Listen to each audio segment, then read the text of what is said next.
I see Joshua getting stopped late in this fight. When Joshua throws offense and he's heavy on his front foot and he tries to escape, he's vulnerable. Mm-hmm. And that's when Usyk attacks him. If Usyk wants to stop Joshua, he just needs to step on the gas himself. Where Joshua's weak is not the chin, it's the temple. He's weak on the temple. How do you defend that?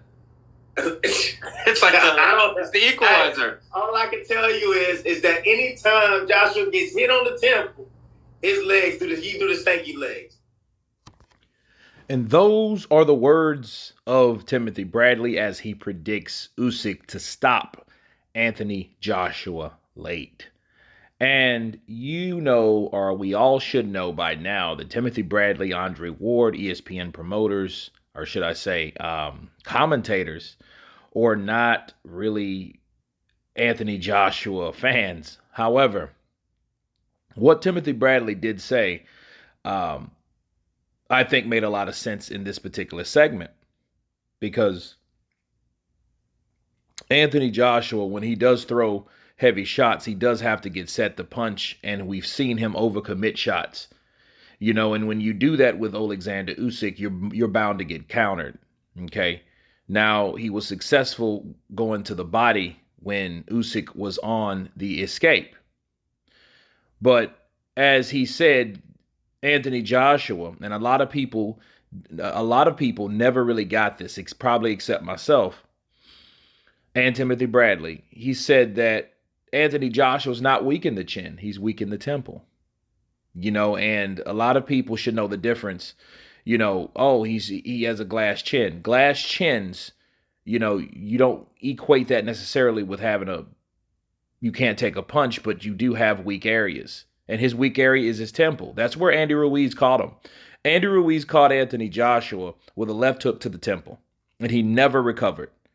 You know, and it's one of those shots that you get hit in, you know, it can take you out because it's a pressure point. So there's really nothing you could do about that.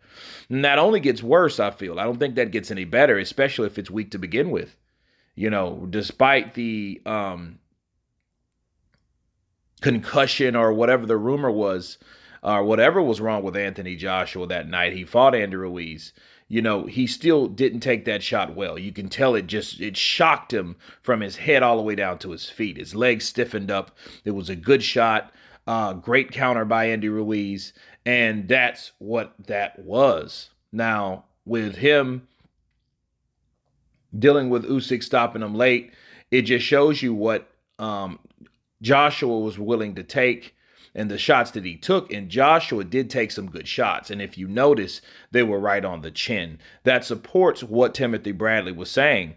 And it also supports that Anthony Joshua can take punches to the chin. Okay. And understand, the punches that Andy Ruiz hit him with again, that put him down, they weren't from the chin. They were on the side of the head or behind the head. Okay, I'll say it again and again. They were on the side of the head where the temples are or behind the head. Okay, so when people say he can't take a punch, you know, even when the Klitschko right hand hit, it hit him on the temple area. Okay, it did not hit him, you know, right on the chin. He took a lot of uppercuts from Klitschko, if you can remember.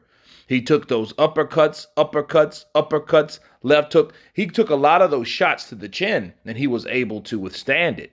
You know, he does have a big chin on him, and he took a lot of punches with that big chin that he had from Klitschko and Povetkin. Do you remember the uppercut? Right? So he's taken shots to the chin. So I believe Anthony Joshua's chin is durable.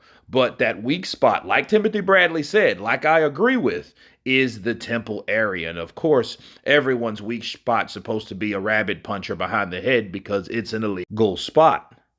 It's an illegal shot. So, you know, anyway, you guys tell me what you think of Timothy Bradley's prediction that Anthony Joshua will be stopped in the later rounds of rounds 8 or 9. Of course, please subscribe. And you guys been Counterpunch. Peace.